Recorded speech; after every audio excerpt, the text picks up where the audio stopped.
You can't make this stuff up, man. I go to every single Cleveland Browns training camp practice, every single one.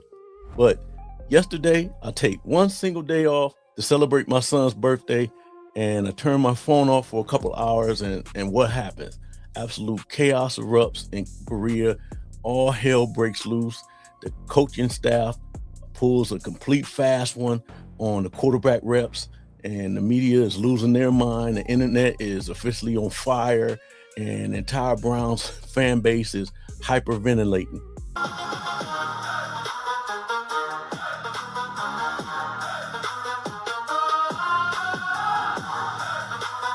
Among the Cleveland Browns, if the Browns were to win this game at home.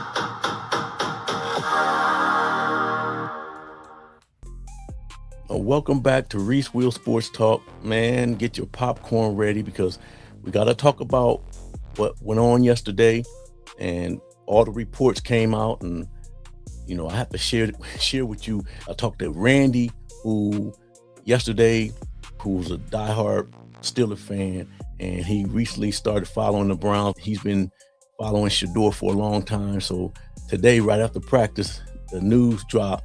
Randy hit me up, and he sounded stressed, and he goes, "Man, Reese, how in the world did you deal with this?" I'm like, "What you talking about?" He said, "The Steelers would never pull something like this. This is a total madness." And so I laughed, and he told me what happened, and I said, "Hey, Randy, welcome to the Matrix. Welcome to the Matrix. We've been in this, to all the new fans jumping on the bandwagon, with the just because Shedeur is in Cleveland, and I understand you're here because of Cleveland, and all these old Cleveland Browns fans, we know what's up. So welcome to the party." When you get 5% sample size of what it is to be a tested Browns fan, and been living through this for the last 30 years, the second things are calm, the script gets flipped, man. They flip the script on you. Now, let's get down to the actual facts of what happened out on the field yesterday, because this is totally wild. Around noon, head coach, offensive coordinator Todd Monken stands at the podium for his daily press conference, and Mary Kay Caput specifically asked him, "Is Shedeur Sanders getting all the first team reps today?" Basically, that's flat out off rip. The first question. Monken looks right at her in the eye and basically confirms it. Says, yes, Shadur is scheduled for the first team work today, and outside of maybe a brief 7-on-7 period for Deshaun. And so I gotta confirm that because I want you guys to see it from the horse's mouth. Let's play the clip. First off the bat, I don't have to look for it or nothing. It's right here. So here we go. Take all of the first team reps today, even though again once the install is over, or do you think might end up with a 7-on-7, might end up where Sean gets one of those. That's what we've been doing, but Shadur will take the majority of the 1 reps today. So there you go. You heard it. Didn't have to look for it. Straight off the first question out the gate. Now that was about at 12:45. By 1:30 p.m., the players walked out onto the field in full pads, and guess what happened was they went the 11-on-11 drill start, and Deshaun takes every single first team rep, not most of them, all of them. Shadur didn't get one single 11-on-11 rep with the first unit, and because of Monken only talks before practice, there's no immediate explanation afterwards, and the media, the team gave a vague excuse about wanting to see Deshaun with specific personnel grouping, but let's call it, man, what it is. It felt like a soft launch at Deshaun Watson retaking the QB1 driver's seat. I mean, how else you gonna take it? Now if you're a rookie, young quarterback, not a rookie, but second year rookie, I don't know what I said there, but second year quarterback, and you get told right before you walk out on the field, hey, young man, change the plans. You're with the twos today. How do you react? Now, G. Bush, was right there on the sideline, and he was watching the whole thing unfold, and he describes it perfectly. He said he could see the exact moment Shadur found out, but instead of hanging his head and pouting or sulking on the sideline, Shadur came out pissed off in the best way possible.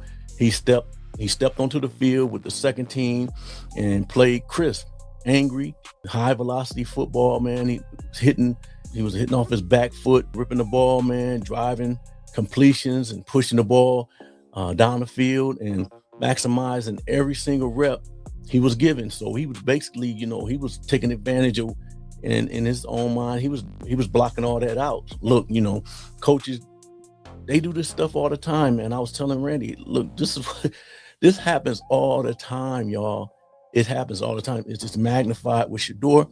But you got other players on the team all throughout the National Football League, college, high school. Kids come out and, man, you think you got that position, and this is what happens, man. It's like I don't know if you want to say it's an old psychological tactic, if he's playing games, not playing games, or you tell one guy one thing, hit him with a curveball at the last second, and see if it breaks him. Is it a mental resilience test? They pretty much want to see if Shadur can he block out the noise, and can he deal with this politics? Are they trying to get in his head? I don't know, you guys. I don't know. It's crazy. And then Shadur passed. To me, he passed with all flying colors. Looks like we looking at the films and stuff. He looks great. He showed that no matter what game that the front office want to play or the coaching staff is playing, and his mindset doesn't shift. That's what you want from your franchise quarterback. His mind does not shift, and he keeps his mind totally on point. So why the sudden change? The team said that there were personnel groupings and that Monken wanted to see Watson. So I don't know. I guess that's what it is. But on the flip side, how did Watson look with those first team reps? To be fair, they gave him a lot of credit. They said it was due. Watson had a solid day from all the reports. He was cooking in the short passing game, intermediate game, hitting the crossing routes, and even connecting on the hitting Isaiah Bond down the sideline. He was doing his thing. Now we got the QB tracker. Shadur was 16-20, no TDs, no INTs. Watson 23-34, 4 TDs, no INTs. Gabriel 5-12, 0 T's, no INTs. Green didn't have any shot at it. But what do? This is getting down to the nitty gritty. Now, G. Bush said, however, the fans in the stands were visibly confused. If people were groaning and looking around asking, where's Shadur? Is he hurt? And then, Dylan Gabriel started taking second team reps over Shadur in certain sets, and the crowd really started murmuring. Now, beyond the quarterback drama, this entire practice had a nasty, high stakes edge to it. We had a full-blown fight break out with rookie offensive tackle Spencer Fano and edge rusher Jared Verse, and the helmets came off, throwing hands, rolling on the ground, pure intensity, man. They said it was really, really intense out there. Fano's fighting for that left tackle job over DeJuan Jones, and DeJuan Jones has been getting most of the reps. So Fano figured in his mind, I bet that I got to step up my game. It's desperate across the whole roster. Everybody's fighting for a job. So this isolated situation with Shadur and Deshaun, it's going on all over the league. It's going on different spots on the teams, each team. So everybody's got their own battle. So what's the real takeaway here? When we come back on Monday after the off day, Todd Monken has already hinted that we're going to see what closely resembles the official starting lineup heading into preseason. Whether this is a calculated, mind game to test Shadur, or his composure, or official crown being handed back to Deshaun Watson. One thing is guaranteed: this quarterback competition is nowhere near over. If you're a Browns fan, don't panic. If you're a new fan turning in for Shadur, Buckle up. This is Browns football. Let me know in the comments what you guys think. Let me know what you think about Monken. Do you think he's playing psychological chess with Shadur, or is Deshaun locked in at the QB1? Let me know what you think. Hit that like button, subscribe, and see you in the next one.